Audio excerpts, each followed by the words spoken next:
All right, so good afternoon, everyone. We are incredibly honored to welcome Adrian Madriz to EDC. Clap it up.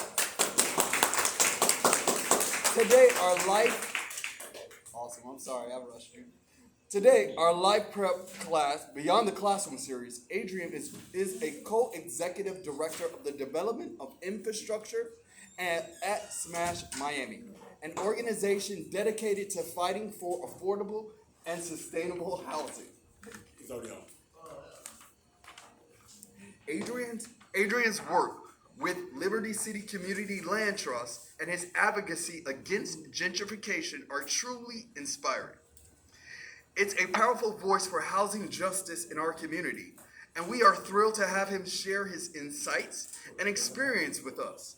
Adrian's journey into the community organizing and his commitment to creating positive change will provide our students with valuable perspectives on civic engagement and social responsibility. Please join me in a warm welcome to Adrian Madriz. Clap it up. Thank you all. I appreciate your giving me the time this morning. So, again, my name is Adrian Madriz. I'm the co-executive director of a nonprofit. It's called SMASH, which stands for Struggle for Miami's Affordable and Sustainable Housing, which is the symbol on my shirt as well. And we just advocate for housing and build affordable housing. But my real cool job, the very best part of my job, is I get to smash slumlords. I get to destroy them. Does anybody here know what a slumlord is? Yes? What's a slumlord if you want to just give us a summary real quick? Slumlord is a person over an apartment or whatever, and they don't do anything to help the developer take up the rent. They don't fix anything. They don't do anything to better the place. All they want is money, and every year they go up to it on. You have something wrong with something in the place, they are not going to fix. That's a very good summary. I really appreciate that. I want to thank you. Yes. Can I get the lights so I can show them? Yep. Hey, come on now. So in case that summary wasn't enough for you, I'm going to show you a video. I'm going to show you a video, and it is a very graphic video with very foul language, so I apologize if those of you are sensitive to foul language in this room. But it will show you exactly how bad a slumlord is and how destructive they can be to your life. Oh, it's about as good as it gets, right about there. Yeah, there you go. Yeah. That's good. Okay. I'm good. Do you see this? Do you see how I'm living? A rat in my fucking toilet. Are you fucking kidding me?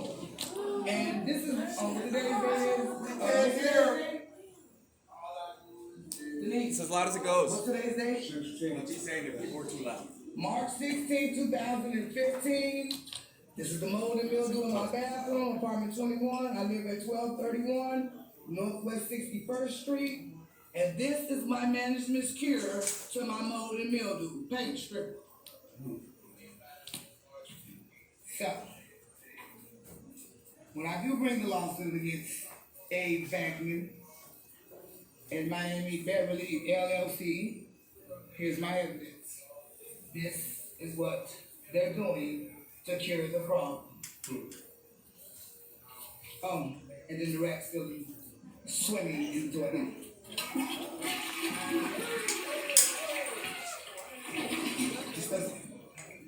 Okay, I'm going to show another video, so don't worry about the lights for right now.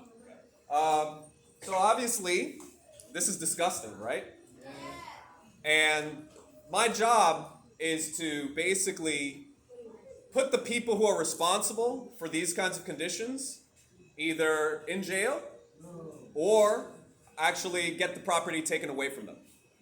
Okay? The person in this video, her name is Jamina Grimes. She used to be a resident of Liberty City. Her name, yeah, it's a she, yeah. And she used to live on 62nd and 12th Avenue, not too far away from here. her slumlord, Abraham Vaknin, owned 9 different properties in Miami that were all like that. And because we went and organized the tenants of that building and of all the other buildings, we were able to get the city to take the property away from the slumlord. And now, those buildings look very different. You can drive by them today, and you will see that they're in no way, shape, or form looking like that anymore. They actually look like very nice places to live. And believe it or not, it takes a real effort from the entire community to make that kind of change happen.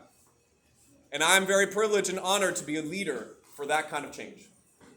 Now, some people ask me all the time, why do I care about this issue so much? Am I from Liberty City? No. I'm from Kendall. But I know firsthand what it's like to experience housing insecurity, to not have a home.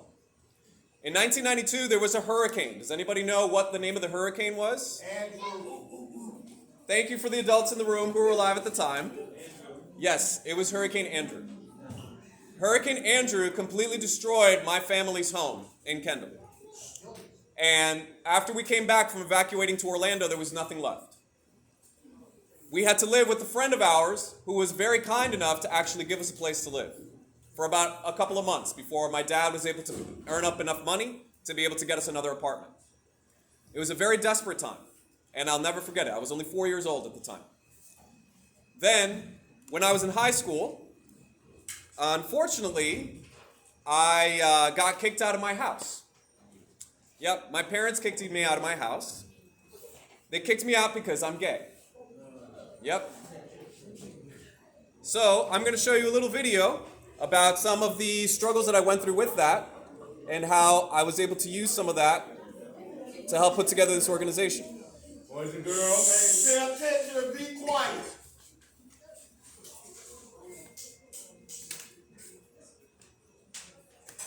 Town, it's hard to miss Miami's huge homeless crisis. But what may not be so obvious is the homeless crisis among LGBTQ youth. Teenagers being kicked out of their homes because of their sexual orientation or identity. Jamie Garola is back with a look at what's being done to help those without a home. According to the National LGBTQ Task Force, of the 1.6 million American homeless youth, nearly 20 to 40% of those are LGBTQ. Tonight, you're about to meet one man who identifies with those youth and is doing everything he can to help them now. I got involved in LGBTQ homelessness because at a point in time in my life, I was actually forced to leave my house because I was gay. And my family didn't approve. That's me. Yep. Being kicked out of his home by his parents because he's gay is not easy for Adrian Madriz to talk about. That's always been an experience, a very painful experience in my life that I actually don't like talking about, but I always keep it in mind whenever we're talking about what the importance of our work is and why it is that we have to be as inclusive as possible in the housing that we create. But when Adrian has to talk about it, he does, especially when it involves his mission to help LGBTQ youth who experience the emotional pain and suffering that he did. I'm very proud of who I am. I'm very proud to be a child of immigrants. My dad's from Venezuela, my mom's from Nicaragua, and I'm very proud to be gay, and I'm married to my husband. I've been married to him now for 5 years almost. And we live here in this neighborhood of Overtown. Several years ago, Adrian co-founded a grassroots organization called the Struggle for Miami's Affordable and Sustainable Housing, or SMASH. SMASH's mission: the creation of a community trust that addresses needs of inner-city Miami affected by slumlords, rising rents, and lack of community control. Community-controlled LGBTQ, transitional housing, and slum housing have never been done before in Miami, especially by people of color, especially by people who are poor, especially by people who are queer. But since starting SMASH, and in large part because of crowdfunding, Adrian has seen his vision slowly grow into reality, purchasing property near Liberty City.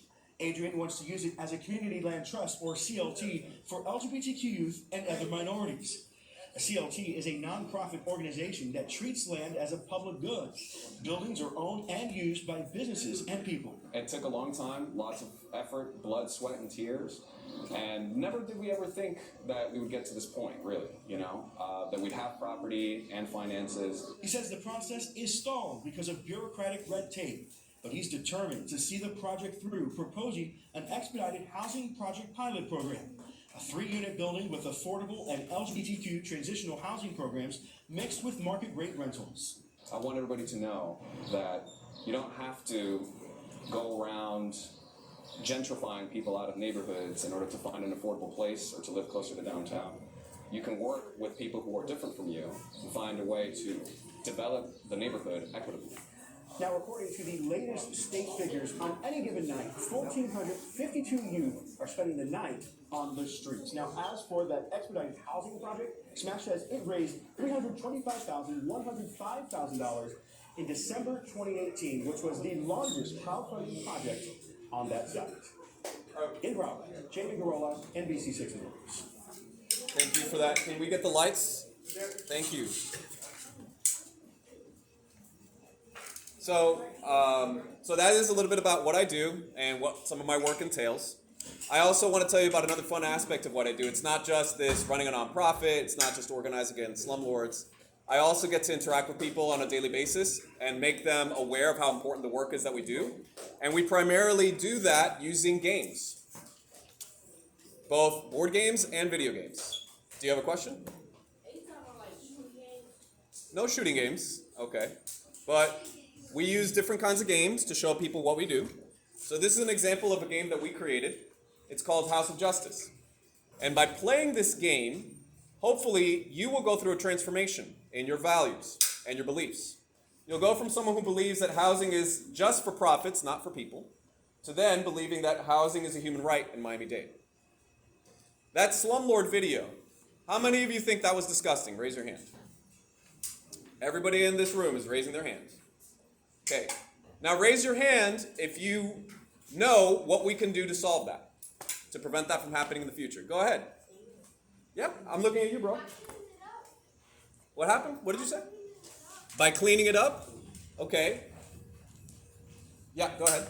Main thing we can do is press upon our politicians to put in place laws to freeze rent hikes. In 2019, when we went through the pandemic, a lot of people didn't have to pay rent. So you could put your money in an escrow, meaning it's there to pay the rent, or you didn't have to pay rent at all for about 2 or 3 years. Well, after the pandemic was over, slumlords, they came back with a vengeance. They started raising your rent so high that you couldn't afford the neighborhood. You couldn't afford a decent place to live. I don't know if you guys realize it, but Miami is the highest rental market in the United States, where we live at right now. And what he does is so important. It's a lot of us, some of us, we live in great homes and all. But what about the rest of us who goes home to houses with leaking roofs? The water won't stop running. You know, you can't control the roaches. They won't fix anything. What about us? You know, a lot of us, we laugh when we're not paying attention, but this is very, very important. My rent has went up 4 times since the pandemic. I was paying $850 for rent in 2019. I now pay $1,750 for rent. It's not fair. It's not fair. Go ahead. Yep, that's absolutely right. The thing is, we can go after all of the different slumlords by cleaning up after them, and that's not going to get to the root of the problem. I like that suggestion because it's very proactive, but it's going to keep happening, and that's the thing we have to prevent. So I know this is a concept that's very difficult to understand, but we can't just advocate for better policies. We can't just elect better politicians. We can't just keep cleaning up after them. We have to get people to actually change their minds about a very core belief about who they are and how they believe the world should work. Most people in Miami-Dade think that if you're poor, you deserve to be poor. Let me repeat that. If you're poor, you deserve to be poor because either you or your dad or your mom did stuff that was wrong, like they didn't get a good enough education or they committed crimes or they were just lazy people.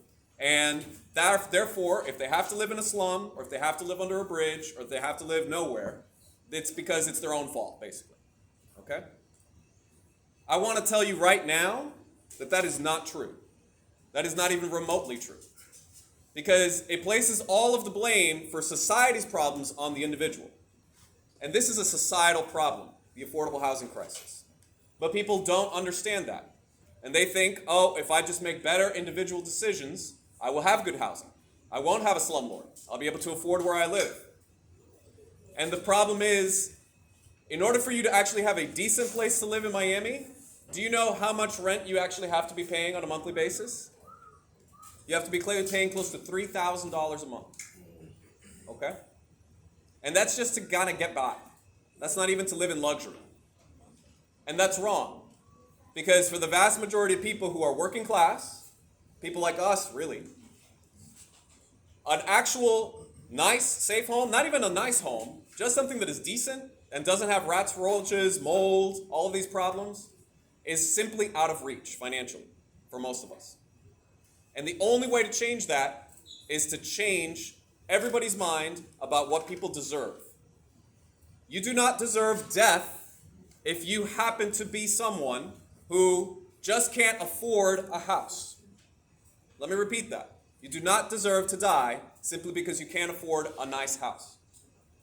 And yet, 40,000 people in the United States die every single year because they don't have a home. 40,000. That's the equivalent of over 10 9/11s. And I realize most of you weren't even alive when 9/11 happened. So, but you all know what 9/11 is? Yeah? No? They don't know what 9/11 is? Okay. Y'all, in 2001, there was a terrorist attack in New York, and they flew airplanes into the Twin Towers. And 3,000 people died that day. May they rest in peace. Okay? Even though it was almost 25 years ago, people to this day are still irate about 9/11 because so many people died. But we lose 40,000 people every year because they don't have a home. And yet you don't see memorials to these people. You don't see these huge open spaces in New York dedicated to all the individuals that we lost. It just goes forgotten. And that's not okay. That is immoral. And that's the thing that we're trying to change. And so we're hoping that by playing games like this and by experiencing what we do, then people will start to change their mind about who it is that we share the society with. Maybe poor people aren't so bad. Maybe people from Liberty City aren't so bad. Maybe they deserve to have nice homes too. Do you all agree? That's what I thought. Now, one of the other things that we do, and I apologize, it's hard to see because of the lights, okay? But can I get the lights again? Is we actually play video games. We play a game called Super Smash Brothers. Who here has ever heard of Super Smash Brothers? Yeah? Okay, I'm seeing a few hands in the dark. But yep, we play games like Super Smash Brothers, and a lot of my time is now spent giving out information, getting people to donate to the organization, and playing Super Smash Brothers with them to get to know them, and also potentially get them to donate to the organization. And how do we do that?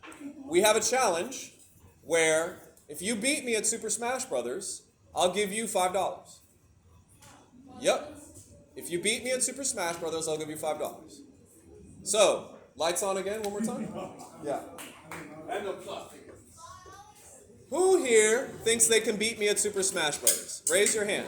1, 2, 3, 4, 5, 6. Okay, the ones that I pointed at, come up here. The people pointed at can come up. Raise your hand. Go up if you raise your hand. We're going to have you all put your money where your mouth is right now. Okay? Yep, Super Smash Brothers. You're going to have to put it out in a second because I got to hook it up.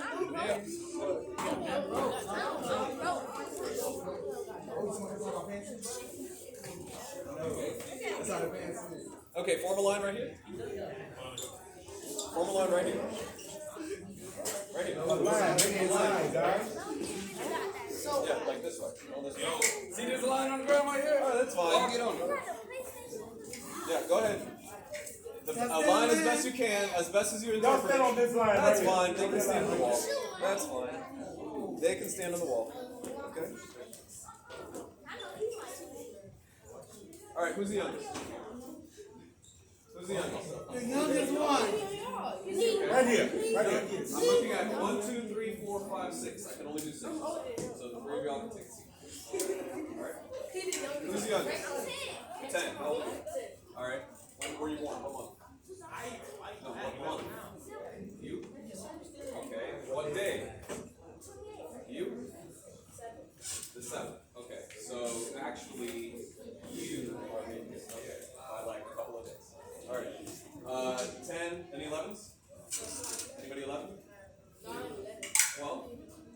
13? You're 12? What they doing for You're 10? Oh, okay. Come over here. Get in between the two. 10, 11, 12, 13, and you are? 16. All right, perfect. Okay.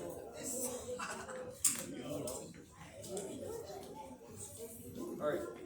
Would you like this kind of control? Or would you like this kind of control? This one? Okay, come over here and get this one. Hold it like this. Hold it behind you. Don't pull it because it's connected. Okay? Alright. So you can choose between this controller or this controller. Okay? You can choose between this controller or this controller. This one? Okay. You choose between this controller or another one of those controllers. You want this one? Okay.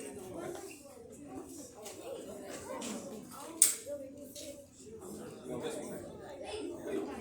Alright, friends. One control left. Okay, go ahead. Okay. Huh? No, I'm not gonna play it. Y'all are gonna play each other for a round, and then I'm gonna play y'all. I'm gonna play the winner of your game. So it's a little tournament right now. Y'all with the controllers, come over out to this side, and then let's go ahead and get the lights. Wait for them to get in place. Yeah.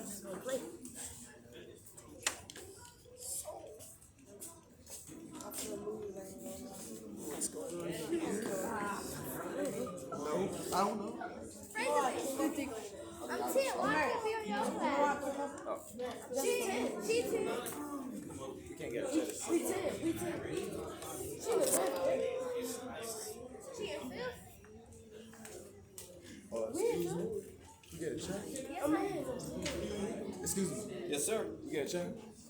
A chair. A chair? Oh, are there chairs? Yeah. You can go ahead and get chairs if you can get a chair real quick. Yeah. All right. So then, you, sir. Franklin. Real quick.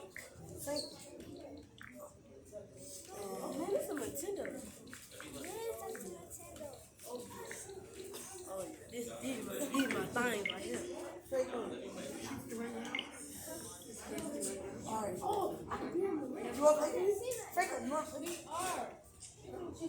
Okay, so now you guys come over here. Remember, the screen is there, so you're gonna have to. Huh? Oh, thank you. Yes, sir. The teacher want to play something. The teacher wants to play what now?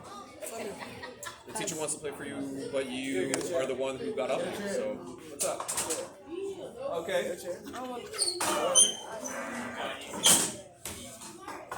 There you go. That's fine. There you go.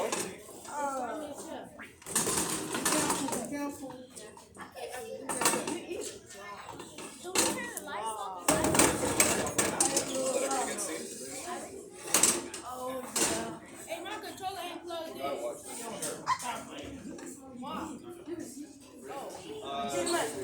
You think I'm going to Yeah. Okay. I play these every day. Oh, folks with the wired controllers, sorry. I forgot to let you know that you got to connect it to this. So I don't know if it's going to work with you sitting there, but we're going to try. You think I'm going to win? You think I'm going to win? No, shut up. Go by the thing. Yes. You got stuff right there. Mister. Huh? Yeah, you gotta plug it in. So that's why I was saying it would be better if you did it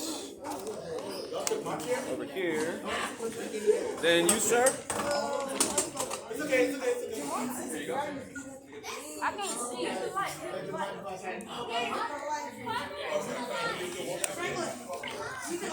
All right, we can hit the lights now. Wait, are you gonna play the game? Are you gonna play the game or just? You all play against each other, and I will play the winner. Ready for the lights? Let's do it. Oh, sorry about that. Okay, go to OK. Listen. All right, go to Smash. Yep. Press any button. Yep.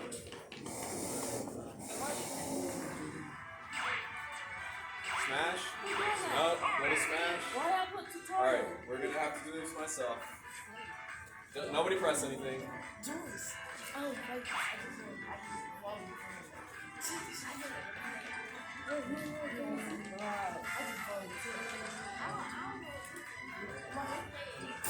Mario Kart. No, it's Super Smash Bros. It's a fighting game. It's a fighting game? It's a fighting game. Mario Yep. Kart. All right, everybody, move your controller to actually. What player am I? Oh, I did a player. You can move around. You gotta move around.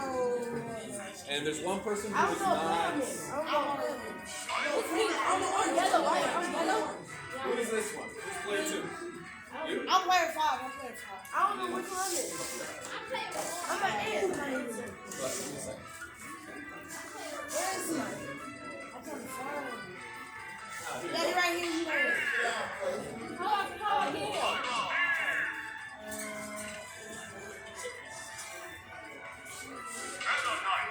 Let's go. I got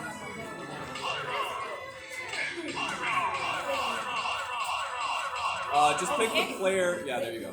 All right, everybody, press A to select a character. You have to select a character. I don't got 8. You gotta press. This? There you go.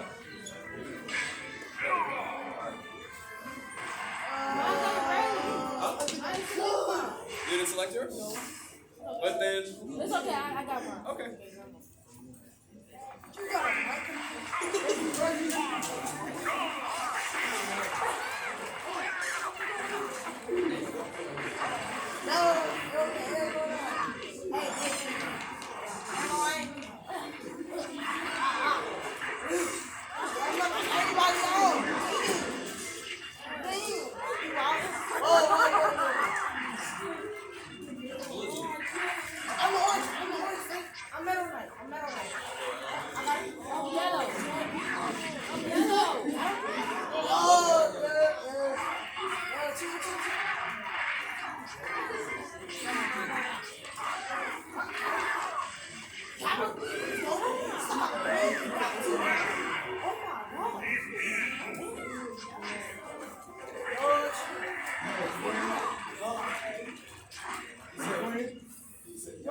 Bro, what just happened? No, wait. Who pressed that? Press start. Who pressed that? Y'all pressing when I was winning, bro.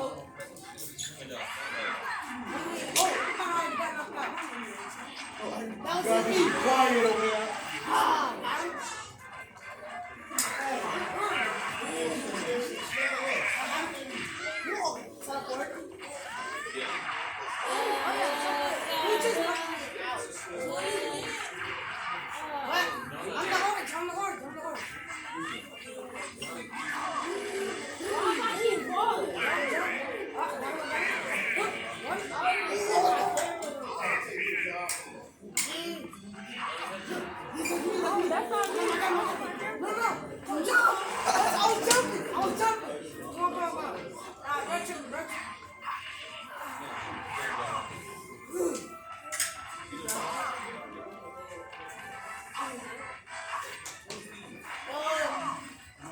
Yeah.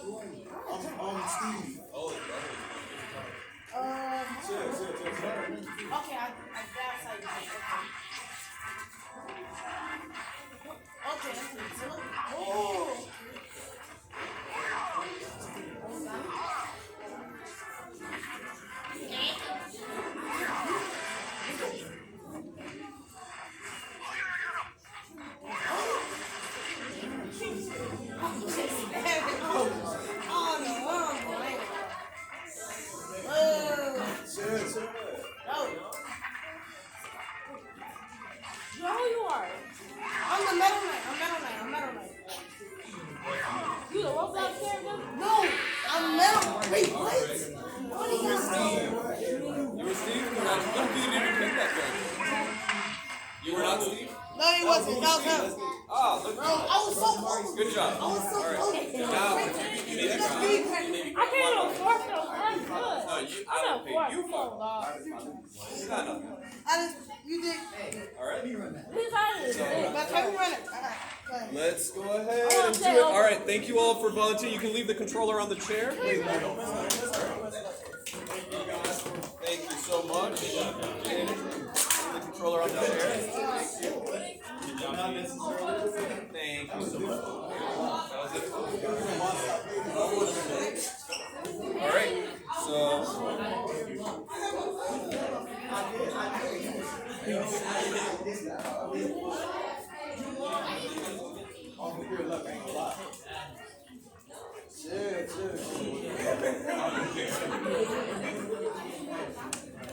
Okay.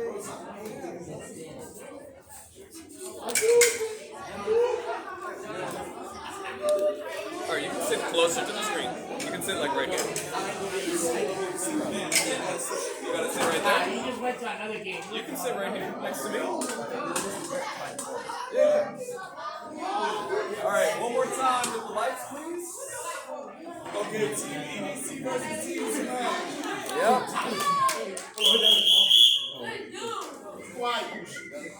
Yo, boys and girls. Okay, you all have to be quiet. Team EDC versus Team Smash. We are now starting round. Are you ready? Round one. Round one. Time to fight.